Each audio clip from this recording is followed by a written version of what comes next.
తెలంగాణ అస్తిత్వం, ఆత్మగౌరవం, సమానత్వంతో కూడిన అభివృద్ధి కొరకు కలిసి ముందుకు సాగుదాం అంటూ న్యూ తెలంగాణ పీపుల్స్ జాక్ పిలుపునిచ్చింది. తెలంగాణ వస్తే ప్రభుత్వ భూములు లెక్కలు తీసి పేదలకు పంచుతారని, విద్య, వైద్య రంగాల్లో పెద్దపీట వేస్తారని భావించామని, కానీ గత 9 సంవత్సరాల పాలనలో అది జరగలేదని, కనీసం మీ హయాంలో అయినా జరుగుతాయని ఆశిస్తున్నామని బషీర్బాగ్ ప్రెస్ క్లబ్ లో ఏర్పాటైన ఓ సమావేశంలో న్యూ తెలంగాణ జాక్ అధ్యక్షులు బి సీతయ్య రేవంత్ రెడ్డిని కోరారు.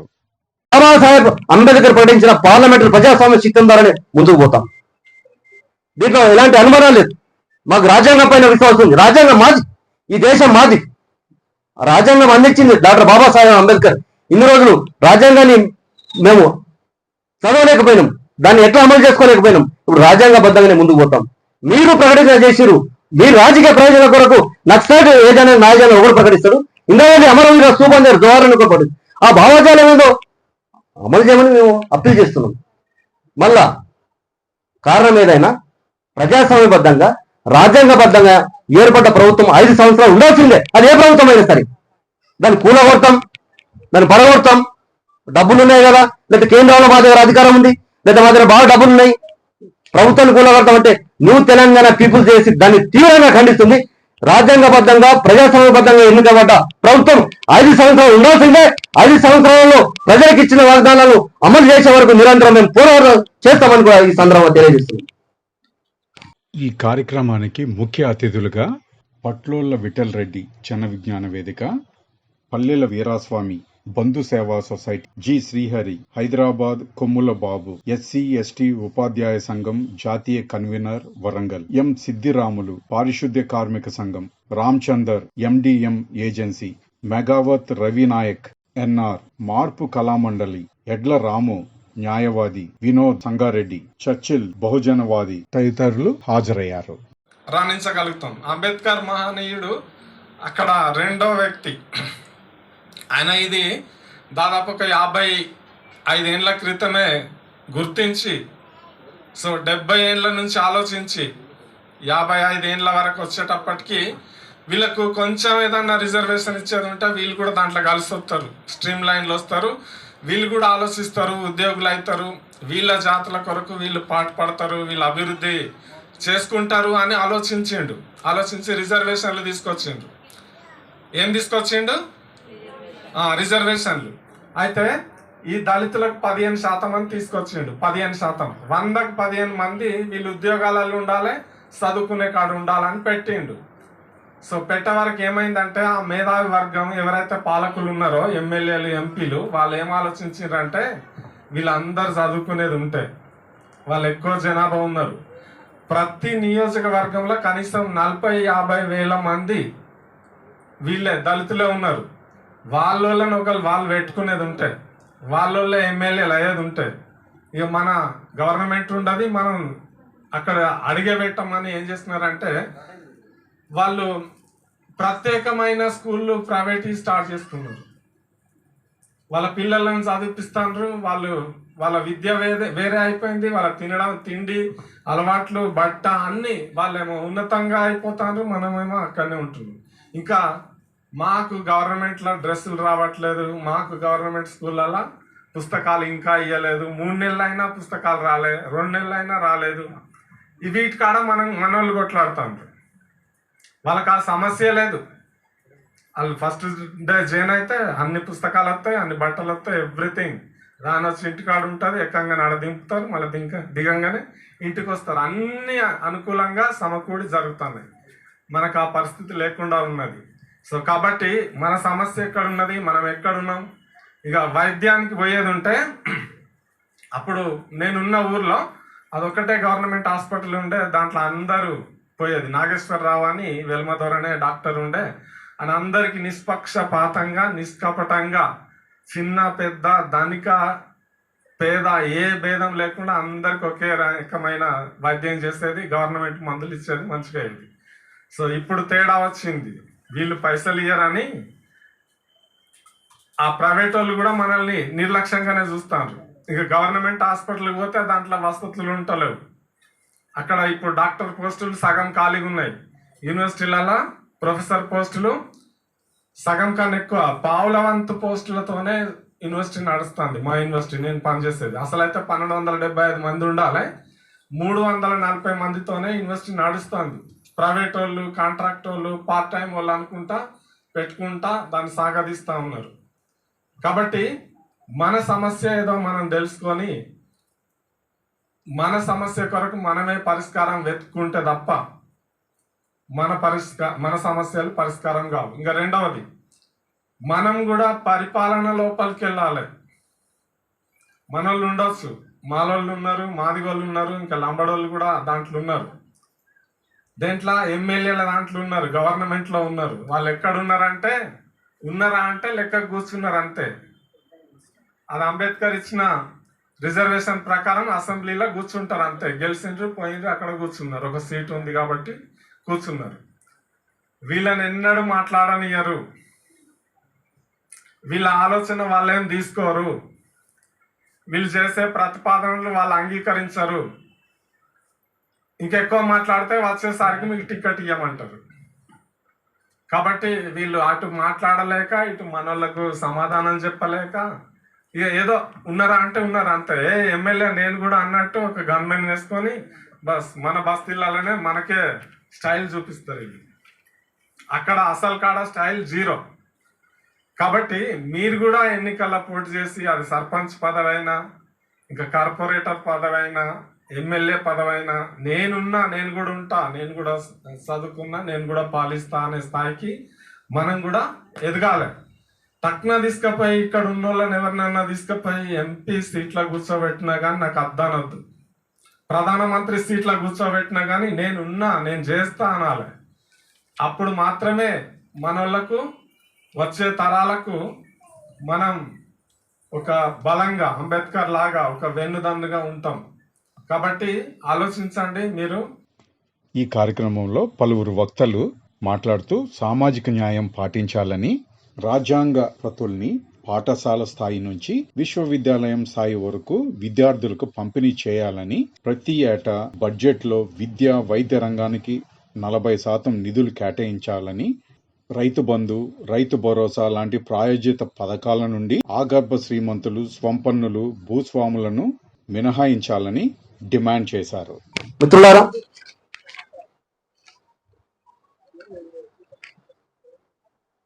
న్యూ తెలంగాణ పీపుల్ చేసి ప్రధాన అంశాలు, డిమాండ్లు. ప్రతి ఏటా బడ్జెట్లో విద్యా, వైద్య రంగానికి 40% నిధులు కేటాయించాలి. రైతు బంధు, రైతు భరోసా లాంటి ప్రయోజిత కార్యక్రమాలు సంపన్న భూస్వాములకు, అగర్భ శ్రీమంతులకు ఇవ్వకూడదనేది ప్రధాన డిమాండ్. దానిపైన కంపల్సరీ కట్ ఆఫ్ ఉండాల. 5 ఎకరాల 5 ఎకరాల వరకు మాత్రమే పరిమితి ఉండాలి. చిన్న సన్నకారు రైతులకు, కౌలు రైతులకు మాత్రమే, 5 ఎకరాలు ఉన్న రైతులకు మాత్రమే ఈ రైతు బంధు, రైతు భరోసా లాంటిది ఇవ్వాలి. మళ్ళా రైతు రుణ మాఫీ కూడా అర్హులైన సాగు చేసే వ్యవసాయదారులకే ఇవ్వాలి. అర్హులైన నిజమైన సాగు చేసే రైతులకే ఇవ్వాలి. తెలంగాణలో నిరుద్యోగ సమస్య తీర్చడానికి కలగనం, కానీ అనేక డిపార్ట్మెంట్లలో రిటైర్మెంట్ అయిన ఉద్యోగస్తులను 60 ఏళ్ళు 70 ఏళ్ళు ఉన్న వాళ్ళను కాంట్రాక్ట్ బేస్ మీద రీఎంగేజ్ చేసుకుని పాలన నడుపుతా ఉన్నారు. అది తప్పండి. చాలా డిపార్ట్మెంట్లో రిటైర్మెంట్ అంటే పదవి విరమణ పొందిన వాళ్ళు, విశ్రాంతి ఉద్యోగస్తులు, వాళ్ళని తీసుకొచ్చి మళ్ళీ డిపార్ట్మెంట్లో 20,000 30,000 ఇచ్చుకుంటా పని చేపిస్తున్నారు. నిరుద్యోగులు ఏమి కావాలో వాళ్ళని తక్షణమే తొలగించి ఖాళీలను అర్హులైన నిరుద్యోగుల చేత భర్తీ చేయాలి. అనేక ఉద్యమాల ఫలితంగా ల్యాండ్ సీలింగ్ యాక్ట్ వచ్చింది. ఆ ల్యాండ్ సీలింగ్ యాక్ట్ ప్రకారం ఎవరికి ఎన్ని భూములు ఉండాలా, అర్హులైన వారికే ఇవ్వాలా. ఇక తెలంగాణ నిజంగా చైనాలో ఏదైతే జరిగిందో సాయుధ పోరాటం, అక్కడ ఉన్న సామాజిక భౌతిక పరిస్థితులు కూడా ఇక్కడే ఉన్నాయి, ఇక్కడ కూడా అట్లాగే ఉన్నాయని కొంతమంది పెద్దలు సాయుధ పోరాటాన్ని పిలిపించి ఒక 40-50 సంవత్సరాలు తెలంగాణ అగ్నిగుండంగా మార్చింది. అది మంచా చెడ అన్నది అంశం పక్క పెడితే అనేక మంది పేద బిడ్డలు చనిపోయారు, పేద పోలీసు కానిస్టేబుల్ కూడా చనిపోయారు. 40-50 సంవత్సరాలు భారతదేశంలో ఎక్కడ జరగని పోరాటం ఇక్కడ దాని ప్రభావం మాత్రం చూపించింది. ఇది వాస్తవం. ఇప్పటికైనా ప్రజాస్వామ్యబద్ధంగా ఆ ఫలాలు అందరికీ సమానంగా అందినప్పుడే ఘర్షణ వాతావరణం ఉండదని మేము భావిస్తున్నాం. రాజ్యాంగం మీద మాకు విశ్వాసం ఉంది. రాజ్యాంగబద్ధంగానే పార్లమెంటరీ ప్రజాస్వామ్య పద్ధతిలోనే ముందుకు పోతాం. తెలంగాణ అతలాకుతలమైందని తెలియజేస్తున్నాం. బాగా నష్టపోయింది. పేద కానిస్టేబుల్ చనిపోయారు, పేద బిడ్డలు చనిపోయారు. నమ్మిన సిద్ధాంతం కొరకు, నమ్మిన ఆశయాల కొరకు ఉస్మానియా యూనివర్సిటీ, కాకతీయ యూనివర్సిటీ ఒక 30-40 ఏళ్ల క్రితం ఇక్కడ హనుమాన్ సార్, రాములు సార్ ఉన్నారు. ఉద్యోగాలు చదువుకుందాం అని యూనివర్సిటీ పోతే ఆ సిద్ధాంతాల కొరకు అమరులైన, సమాజ స్థాపన కొరకు బలైన, తెలంగాణ విముక్తి కొరకు, భారతదేశ సమాజ మార్పు కొరకు ఇక్కడ అనేక పోరాటాలు జరిగినాయి. కానీ బాబు ఆ రోజులు లేవు. ఇప్పుడు టెక్నాలజీ పెరిగింది. తమిళనాడులో ఎల్టీటీ ప్రభాకరన్ చనిపోయిన తర్వాత ప్రపంచంలో పెద్ద పెద్ద సిద్ధాంతవంతం క్లారిఫై చేసి ఇక సాయుధ పోరాటానికి రోజులు లేవు.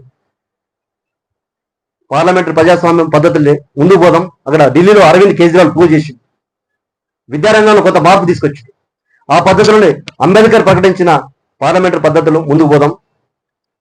భూస్వామ్య సంస్కరణ అయినా, విద్యారంగంలో మార్పు అయినా రాజ్యాంగబద్ధమని కొట్లాడుతుంది. ఇక ప్రతిష్టాత్మకమైన స్వచ్ఛ భారత్ కార్యక్రమం 2014 అక్టోబర్ 2వ తేదీ భారత గౌరవనీయులు ప్రధాని నరేంద్ర మోడీ గారు స్టార్ట్ చేసింది. అంటే స్వచ్ఛ భారత్ అంటే ఏంది? పాలకుల దృష్టిలో చేతుల్లో గ్లౌజులు వేసుకొని రోడ్ల మీద పేపర్లు చింపేసి పేపర్లు పట్టుకొని ఫోటో దిగడం స్వచ్ఛ భారత్. స్వచ్ఛ భారత్ అంటే ఏంది? పేపర్లు ఏరి పేపర్లు పట్టుకోవడం, చేతిలో గ్లౌజులు వేసుకోవడం, ఫోటో దిగడం స్వచ్ఛ భారత్ కాదు. మోర్లో చేతులు వేస్తారు బడుగు బలహీన వర్గాలు. జిహెచ్ఎంసీలు అయితే మ్యాల్ హోల్లో దిగుతారు. అటు దిగిన వాడు వాళ్ళ పైకి పానంతో వస్తాడని గ్యారెంటీ లేదు. ఈ స్వచ్ఛ భారత్ పథకం విజయవంతమైనదంటే దళితుల రెక్కల కష్టం మీద విజయవంతమైంది.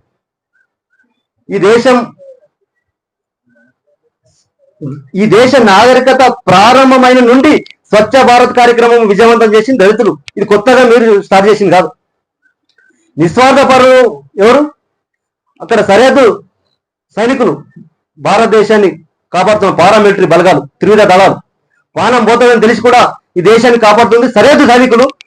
ప్రాణాన్ని లెక్క చేయకుండా మురికి వాడలలో ముక్కు పట్టుకొని దుర్వాసన ధరిస్తూ దేశాన్ని శుభ్రపరుస్తుంది సఫాయి కార్మికులు.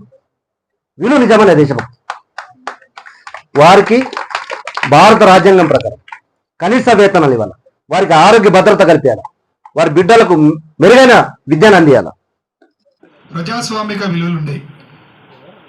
తెలంగాణ వచ్చిన తర్వాత ఇందిరా పార్కులు కూడా తీసేశారు. కనీసం మహిళా మంత్రి కూడా లేరు. అంటే అన్ని రంగాల్లో కూడా ఆంధ్రప్రదేశ్లో కంటే అన్ని రంగాల్లో అన్ని విలువలు ధ్వంసం చేశారు. దళితులు అప్పుడు ఇచ్చిన భూములను కూడా ఎసెంట్ భూములన్నిటి లాక్కున్నారు. ప్రతి రంగంలో విధ్వంసమే జరిగింది.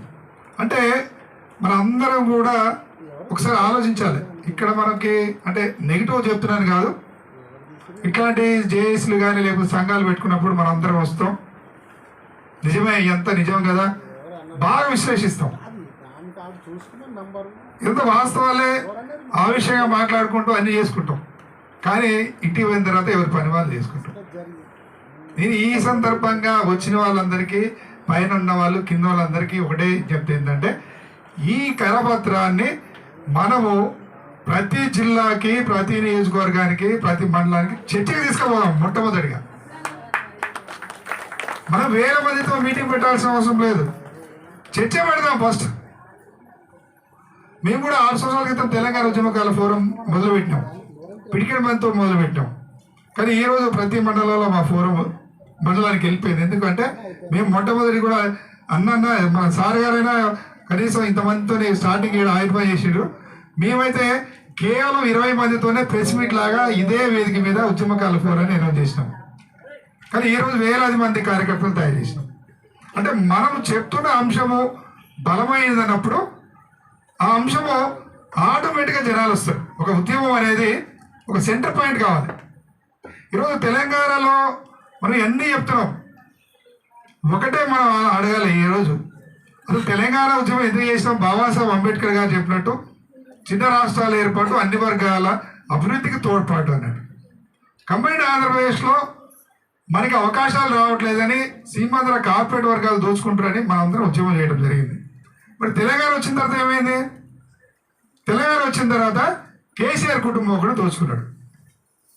సీమాంధ్ర కార్పొరేట్ వర్గాల కంటే కేసీఆర్ కుటుంబం ఒకటే మొత్తం దోచుకుంది. మరి నష్టం జరుగుతుందా లేదా?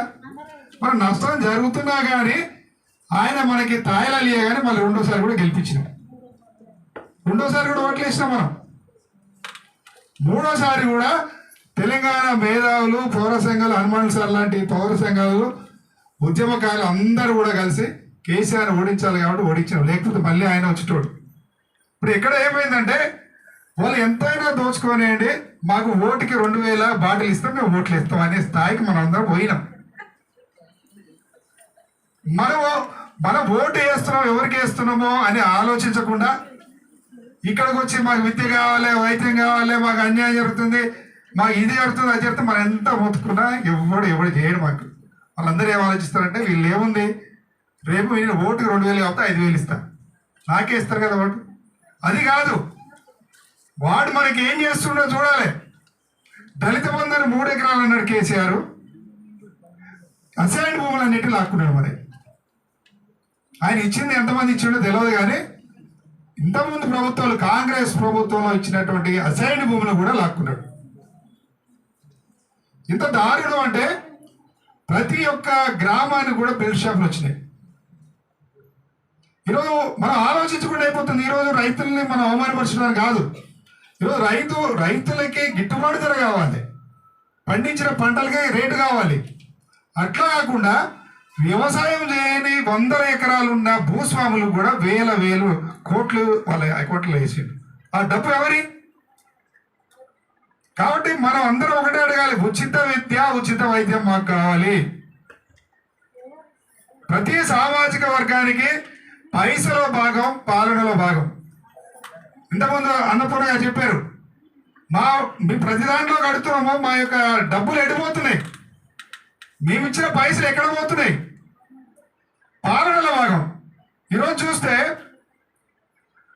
మంత్రులు ఎవరుంటారండి? మంత్రులు ఏ సామాజిక వర్గం? ఇవాళ బీసీలు 52% తెలంగాణలో. ఎంతమంది మంత్రులు ఉంటారు మనకి? ఎస్సీలు 20% మంది ఉంటారు. ఎంతమంది మంత్రులు ఉంటారు? మాదిగ సామాజిక వర్గం అయితే మంత్రి లేడు కదా 10 సంవత్సరాల్లో. అంటే ఉద్యమంలో 12 మంది అమరులు అయితే 1200 మందిలో దాదాపు 1000 మంది పైగా బలైంది ఎస్ఎస్టీ బీసీలే. మరి కేసీఆర్ ఇంట్లోనేమో 4-5 పదవులు ఉంటాయి, కుటుంబం మొత్తం పదవులు ఉంటాయి. మరి తెలంగాణలో సగం ఉన్న బీసీలకు పదవులు లేవు, ఎస్సీలకి పదవులు లేవు, ఎస్టీలకు పదవులు లేవు. అంటే మన అందరం కూడా ఉద్యమం చేసింది, త్యాగాలు చేసింది, మన విద్యార్థి పిల్లలు ఆత్మహత్యలు చేసుకుంది తెలంగాణ కోసం, కేవలం కేసీఆర్ కుటుంబం కోసమా? మరి మనం ఆలోచించట్లే. సరే, ఇప్పుడు కేసీఆర్ గారిని కూడా ఓడించడం, రేవంత్ రెడ్డి గారిని పెట్టాం. మరి రేవంత్ రెడ్డి గారు ఏం చేయాలి? ఇప్పుడు ఆయన కూడా కేవలం వాళ్ళ రెడ్లకే ఇచ్చుకోవాలా? రేవంత్ రెడ్డి గారు కూడా అది కాదు. ఇలా రేవంత్ రెడ్డి గారు ఏదో వేయాలని కాదు, మనకి సామాజిక న్యాయం పాటించాలని మనం అందరం గట్టిగా డిమాండ్ చేయాలి. ఈరోజు తెలంగాణలో రెడ్ల శాతం 4 ఉంటుంది, మంత్రివర్గం 20 మంది అంటే మీరు ఒక్కలే 2 ఉండాలి మంత్రివర్గాన్ని మనం గట్టిగా డిమాండ్ చేయాలి. కాంగ్రెస్ పార్టీ అంటే మాకు అభిమానమే, కానీ మాకు సామాజిక న్యాయం కావాలి. మేము కాంగ్రెస్ పార్టీ మా అభిమానులమే, మాకు సామాజిక న్యాయం ప్రకారం చేయాలి. రేవంత్ రెడ్డి గారిని గట్టిగా అడగాలి మనం. ఈరోజు కార్పొరేషన్ చైర్మన్లు కానీ మిగతా పదవులన్నీ కూడా ఒకటే సామాజిక వర్గానికి ఇస్తుంటే మనం చూస్తూ ఊరుకుంటే ఎక్కడ పోతాం మనం? అంటే కేసీఆర్ ఉన్నప్పుడు ఆయన విలమరాజ్యం తెచ్చుకున్నాడు, మరి ఈయన వీలరాజ్యం తెచ్చుకుంటాడు. అంటే మరి మనం బీసీలు ఎస్టీలు ఎక్కడ పోవాలి? ఎంతసేపటికి మనం వాడిని ఓడించి వీడిని గెలిపిటాం, వీడి నుంచి వాడిని గెలిపిటామేనా? మన రాజ్యం కోసం ఆలోచిద్దాం మనం. కాబట్టి మన అందరం కూడా చైతన్యం కావాలి,